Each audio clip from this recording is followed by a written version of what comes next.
Welcome to Supply Chain Management. Now I know most of you have spent your childhood evenings dreaming of taking your first supply chain management course. But for those handful of you who might not know what supply chain management is, let me provide you a brief explanation. Let's take a simple product, like a bottle of water. Clean water, a plastic bottle, a plastic cap, and a label. Buying them at the store or vending machine might cost you about $1.50. How much of that do you think is profit? Nope. Wrong. Wrong again. Not likely. Water. A plastic bottle and a label. That couldn't cost more than 50 cents. And if you buy them in bulk, how could each bottle not give you at least $1 in profit? Seriously. If you think you can make $1 per bottle, you should drop out of college right now and get into the bottled water business. You see, this right here illustrates one of the most common consumer misconceptions. Product cost is not equal to material cost. And in business, you don't have the luxury of thinking only as a consumer. You need to think like a business executive, or better yet, an entrepreneur. So, in order to figure out where all that profit went, we need to imagine what it took for that bottle of water to get into your hands. First, you need to negotiate the purchase of the empty bottles and caps. Those bottles will be much easier to transport if they're in boxes. We'll need to shrink wrap those bottles so they don't fall out of the box. We can move a whole lot of boxes quickly if they're all put on pallets. In order to move the pallets, you'll need a forklift, which means you'll need a forklift driver. That forklift will then take the pallet and put it into a truck, which will require a truck, driver, fuel, and insurance. Also, you'll need a label for that bottle of water. Therefore, you need to design the label, print the label, and get the label shipped to the plant. Another truck, driver, more fuel, and insurance. Our water bottling plant won't be free, and neither will the energy it uses. In our bottling plant, we'll have employees and bottling machines, and let's not forget the day-to-day items like light bulbs, garbage bags, machine parts, janitorial supplies, toilet paper, and anything else that will be used at the plant by the employees. Oh yeah, and we'll also need access to the drinking water. Machines will then purify the water. Other machines will bottle the water and affix the labels to the bottles. And still, another set of machines will box, shrink wrap, and then palletize the bottles. In order to move those pallets, again, you'll need a forklift, which means we'll need another forklift driver.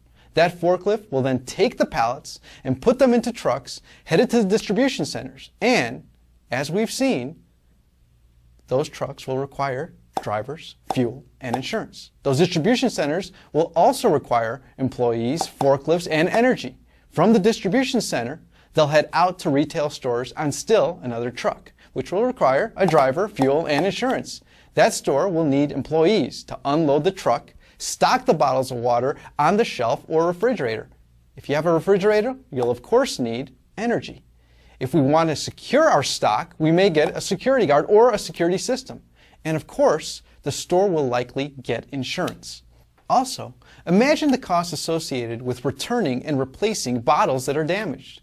Oh, and for some reason, even bottles of water sometimes have 1-800 numbers, which means you'll need a staffed call center to answer the customer's questions about your bottle of water. Wow!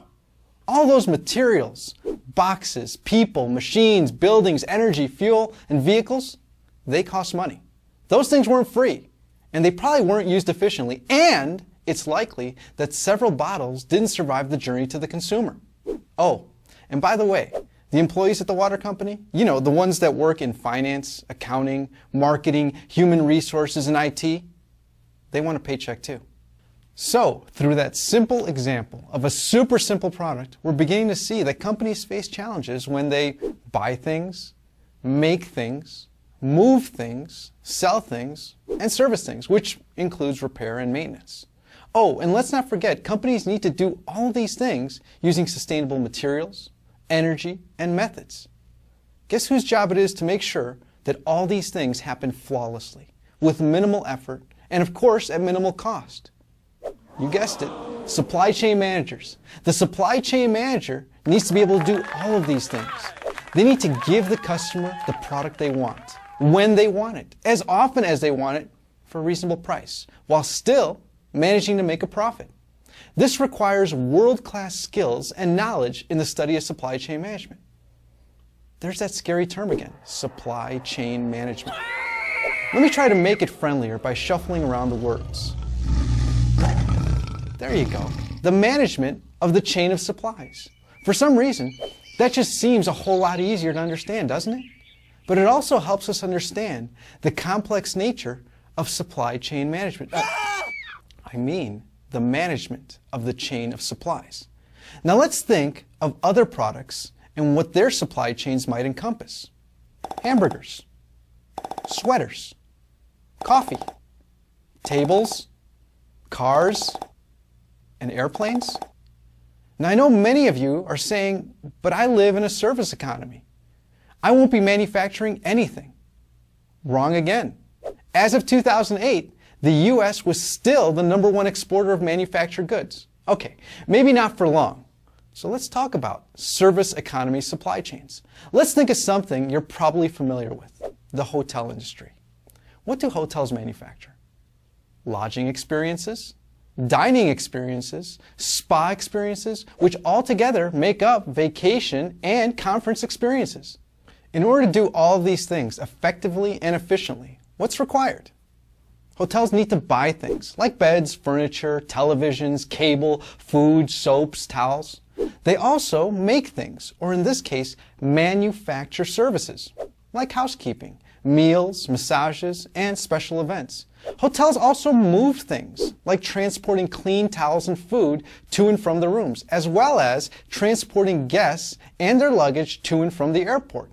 They even sell things, like in-room movies, internet services, and tickets to events.